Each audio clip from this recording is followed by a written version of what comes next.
all, and I had already introduced myself in class 6, and you must know that you are promoted to class 7 without being present in Vidyapit. So this is quite unprecedented situation we are facing right now, but time still moves on in spite of all these hurdles, in spite of all these difficulties, we are moving forward, and similarly you are also promoted to class one new class. So our study will also go on in a better way. First of all, I would like to remind you that in class 6 I had told you most probably that I had completed my my assignment is grammar as well as writing portion.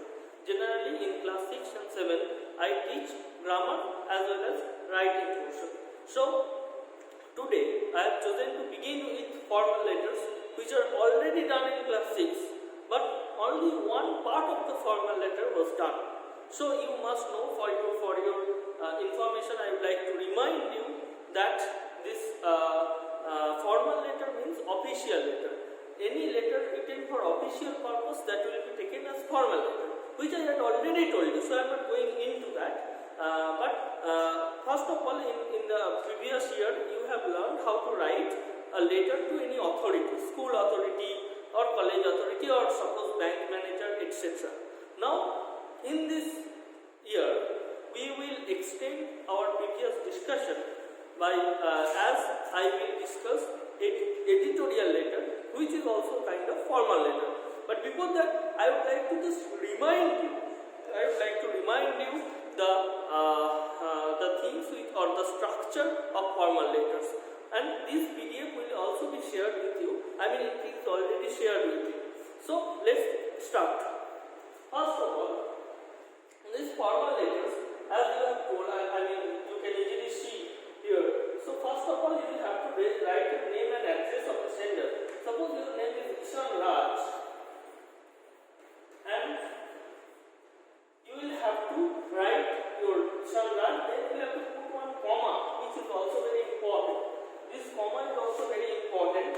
Here it should be comma instead of full stop, and here also it should be comma. Here also it should be comma, and here at the end there will be full stop, as I have already discussed. And you will try to maintain the alignment. Okay, you will try to maintain the alignment. Alignment meaning you will try to maintain a margin, so that in your copy it is not possible, as you can see in this PDF. But obviously you will maintain an alignment. You will not, suppose you have written your name here and you have started writing applications in the bit from here, so it will be a bit problematic. So that's why you will try to maintain this alignment. Now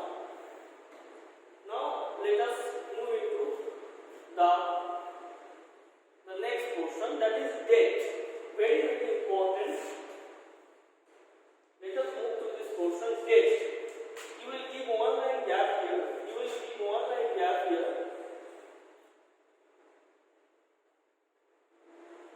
You will give one line gap here, obviously, and you can see the gap here. You can see obviously the gap here. So you will give a big gap here. So gap here, and here also, and you will write the date. Then you will move on to the name or designation of the person or an address of the addressee, whom you are sending, the receiver. Okay, the receiver. Now one thing I would like to tell you, that students make mistake in these cases. Sometimes they write the receiver's address at the very beginning, then the sender's address. This you should not do, which I had already told you in my previous class. Then obviously subject, which is very important portion, that is subject. Then apart from the subject,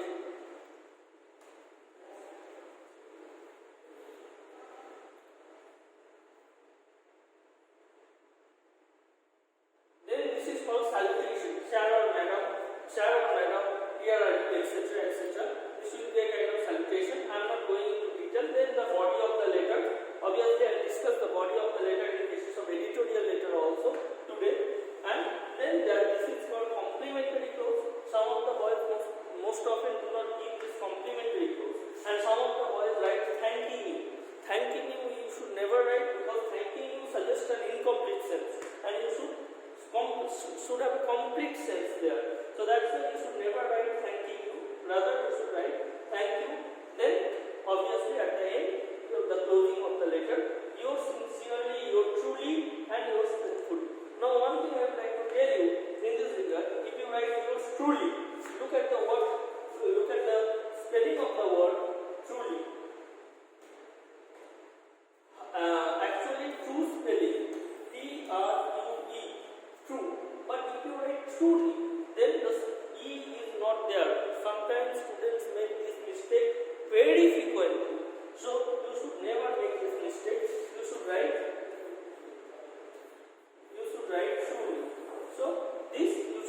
So this is in a way the structure of the formal letter which we had already discussed in my previous class.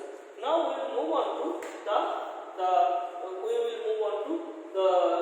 discuss the editorial letter. What is the difference or how you can write an editorial letter. But before that, I would like to tell you what is an editorial letter. First of all,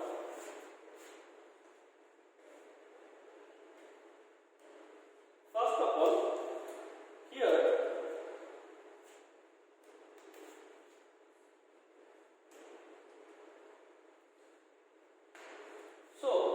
this is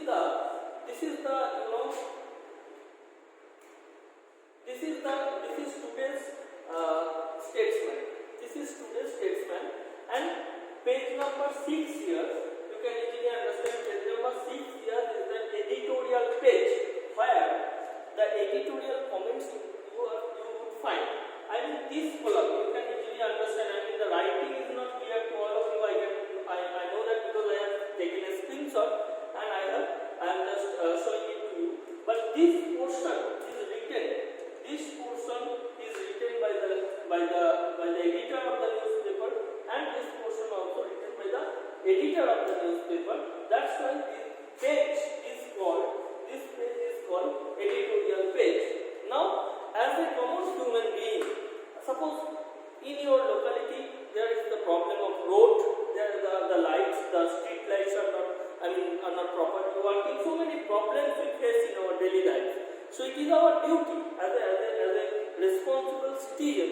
It is our duty to inform about our problems to the authority, or to draw the attention of the authority to these problems.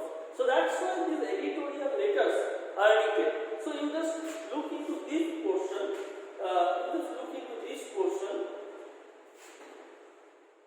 If you just 1 minute.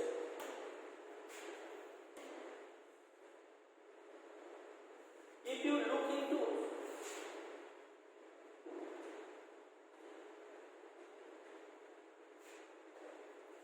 you look into this portion, you will find out that so many persons have written about their complaints about anything else, about the problems they face in their daily life.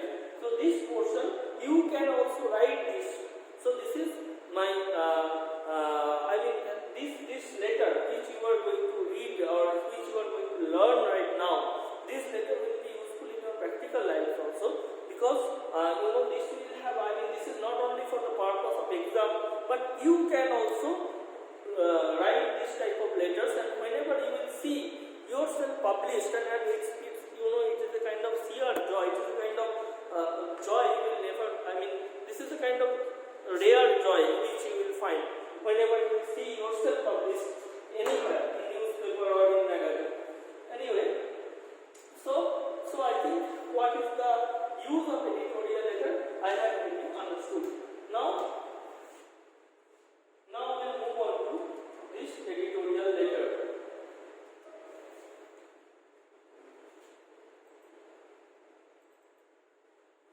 Now, first of all, as I have told you, the pattern will remain same. I had told you the pattern will remain same. So according to the previous discussion, the pattern will be same. According to the previous discussion, the pattern here is same. Pattern here is same. At first you will have to write sender's address.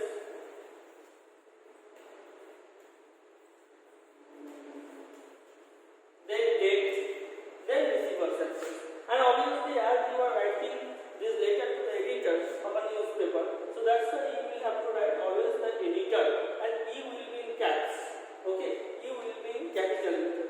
Now, in this letter, I have just written a model letter. Okay, this you may follow, or this can be written in different ways also, which I have discussed too. Suppose I have just written poor condition of road in our locality. So this is the subject. So you will write the subject. Now you will have to give the salutation here, sir or madam. The salutation you have to put here, sir or madam.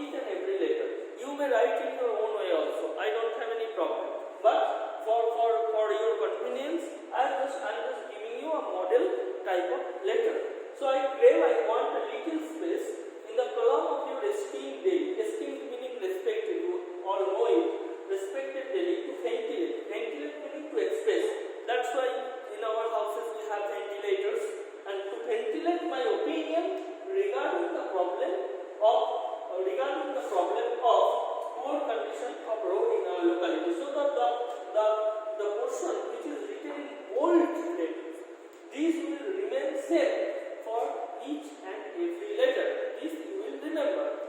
And you may write in your own way also. You have your own way of expressing. But one thing, own way of expression you have.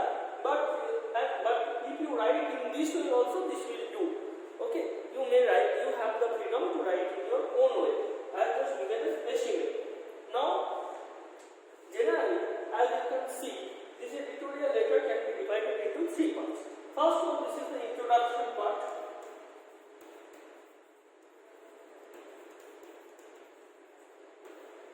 First one, this is the introduction part.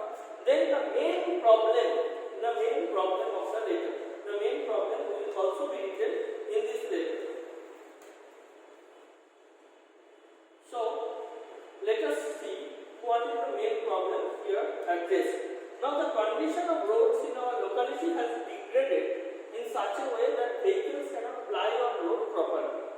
Accidents are daily occurrences. Some patchworks were done few months ago, but all the stone chips are washed away after a shower of rain. As a result, the pedestrians face the most difficult situation. Some valuable lives are also nipped in bud, as many students pass by the road every day and they fall victims to the tragedy caused by the disastrous road condition. So I have just given in a nutshell this portion, but you will remember, in a nutshell I have written this portion, but you will remember 3 points while writing the main body of the letter. What are the 3 points? First one, you will write about the problem. Here the poor, road condition, this is the problem. Second one, the result of it. What are the result of it? Here, if you analyze this portion, you will find out that the result of that some valuable lives are nipped in bud, as many students pass by the road every day. So when they were nipped in bud, meaning when they were very young, they died a premature death. So this portion you will remember a result, and the third portion, the remedy to it. Remedy means how we can cure this problem. What should be done to cure this problem. So these 3 points, if you remember, you should remember while writing the main body of the letter, main body of the editorial letter. Now, having said this, then we will go to the conclusion part of this letter. So let's move. So this portion, as it is written in bold, as I have told you, this portion will also remain same. This portion will also remain same in cases of any any letter. You may write in your own way also, but I have, for a specific letter, I have just given it out here. So you are requested, just 1 minute. So you are requested to take your powerful sword-like pen and write an editorial comment on this grave issue, on this serious issue. On this serious issue, grave issue meaning serious issue. So the government and the concerned authority may stir up and take drastic steps against it. So this is the conclusion part of the letter, which you should write at the end of the letter. So you can easily understand this editorial letter can be divided into 3 parts: introduction, main body of the letter, and the conclusion. And this main body can again be divided as editorial letter deals with problems. That's why you should always remember, you should address the problem at first, then causes, the result of the problem and possible way out, how you can get rid of this problem. So these 3 issues you should write. Next one, then as you must know the structure of the letter. So thank you, and yours faithfully or sincerely I have written.